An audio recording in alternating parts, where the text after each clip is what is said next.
এসব কি এখন তোমরা বলো আমি কেউ পাইবেন আপনারা বসেন না দাদা একটু বসেন না আপনারা দেখবেন আসলে সৌন্দর্য চলে আসবে আগের মতো আস্তে আস্তে এখন তালি নেই আমি যখন বলবো তখন দিবেন হরিব আচ্ছা তখন রাইডারিকে বলছেন রাইডারি তুই এক কাজ কর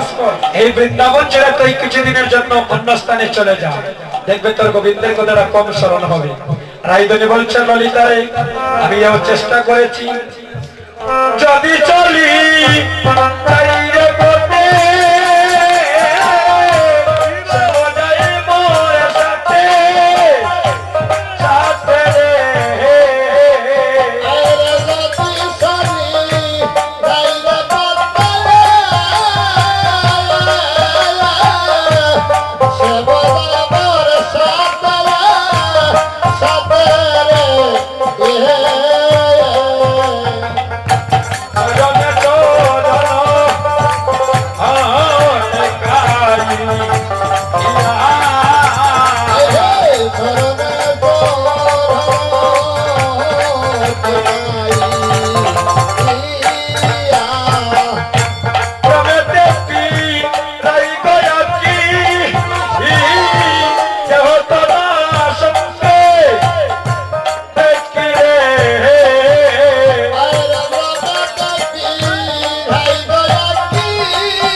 বাস্তব একটা ঘটনা মনে হয়ে গেল গতকালকের আগের দিন আমি জকিগঞ্জে ছিলাম টিয়াচন্দন গ্রাম যদি আপনারা কেউ পরিচিত থাকেন খোঁজ নিয়ে দেখবেন আমি মিথ্যা বলছি না সত্য বলছি আমার ওই ভাইয়ের মতো একটি মুসলিম ধর্মের ভাই ওই অত বড় হবে আমি প্রথম চিনতে পারি নাই নাম যজ্ঞ কীর্তন করতেছি ও শুধু নয়নের জলে কাঁদতেছে আর বাহু তুলে হরি বল বলে ধ্বনি করতেছে দেখুন সে কিন্তু আমার অন্য ধর্মের ভাই এই জকিগঞ্জ টিয়াচন্দন আমি গতকালকে দিরাই ছিলাম এর আগের দিন ছিলাম জকিগঞ্জে নাম যজ্ঞ আসরে কৃষ্ণ নাম করতে করতে ঠাকুরের সম্মুখে গিয়ে সে অষ্টাঙ্গে পড়ে গিয়েছে তারপর শঙ্কের যখন জল দিয়েছি আমি সেটা দিয়ে দেখা যায় 10 মিনিট পরে বাইটা ভালো আবার সে কৃষ্ণ নাম করছে কারণ ভগবান কার মাঝে কোন ভাবে বিরাজমান হবেন রে ভাই আমরা কেউ বলতে পারবো না হরি বল এই ভক্তগণ কি বলবো আপনাদের কাছে গত বছর আমি এই এলাকায় প্রচুর কীর্তন করেছি একটা 12 বছরের মুসলিম ধর্মের ভাই আপনারা জানি না পেয়েছেন কিনা আমি প্রায় 15 থেকে 16টা আসলে তাকে পেয়েছি যখন আমি আসলে তাকে দেখা যায় সে ভক্তের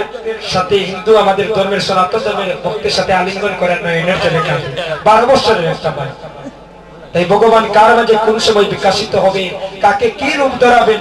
আমরা কেউ বলতে পারবো না এই ভক্তগণ আমার যেন আস্তে আস্তে মা রাধে রাধে কেউ কথা বলবেন না আমি কোথায় যাবো না চলে যাচ্ছি লীলার সময় নেই বেশি বলছেন রাধারানী বলছে যখন দেখলাম আমি গোবিন্দকে বলার জন্য বৃন্দাবন ছেড়ে চলে যাব এবার দেখা যায় আমার পিছনে পিছনে কে হেঁটে হেঁটে আসছে আপনি যত বড় সাহস থাকুক এখন যদি একা আপনি বাটেরা বাজার যাইতে হয় আপনার মনের মধ্যে একটা ডর থাকবে ভয় থাকবে যদি পিছনে গাছের মধ্যে একটা লাড়া পান বা একটা যদি শব্দ পান দেখবেন অন্তরে একটা ভয় জাগ্রত হয়ে যাবে তাই রাইডলি বলছে যখন আমি চলে যাই দেখা যায় শ্যাম যায় মোর সাথে সাথে চরণে চরণ টেকাইয়া আমি ব্রহ্মদের ফিরাই রাখি যখন এভাবে আঁকি ফিরাই কিন্তু আমি কাউকে দেখতে পাই না চরণে চরণ টেকাইয়া তখন আমি কি করেছি জানিস আমি আমার দেহ মন প্রাণ তার চরণে আমি অর্পণ করে দিয়েছি কি দিয়ে জানিস একটা তুলসী পত্র আর তিল দিয়ে তিল ছিলেন না মাটি তিল আর তুলসী দিয়া সমর্পণ করেছি হিয়া এমন সময় ললিতা সখীগণ বলতেছেন দাদে বৃন্দাবনে এত কিছু থাকতে তুই গোবিন্দের চরণে তিল আর তুলসী দিলে কেন ওই যে জানিস কেন দিয়েছি যেন আমার তিলে তিলে মনে পড়ে তিলে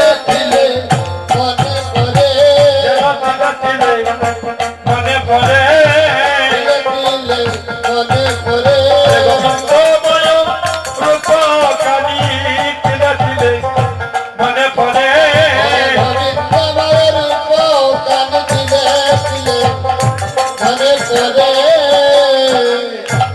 আজ রাই ধনী সখীদের কাছে আজ রূপের কথা কইতেছিল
অকালায় প্রাণটা নিল বাসি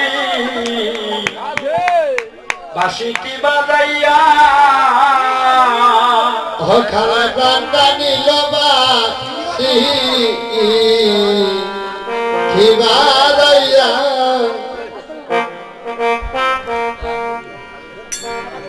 কে বাজাইয়া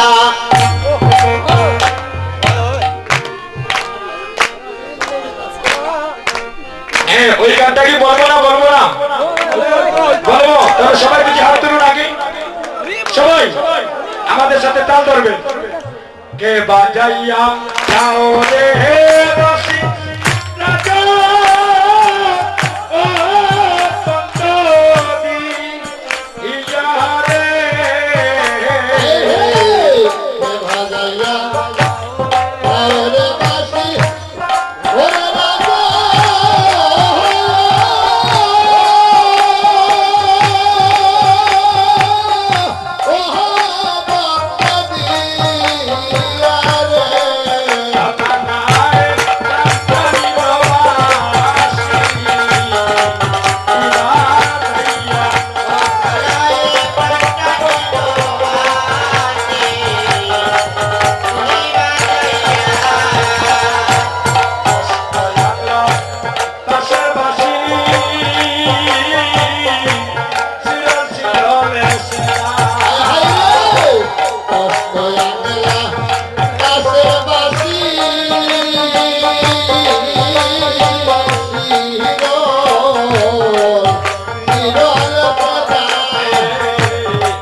বাসি ধ্বনি শ্রবণ করে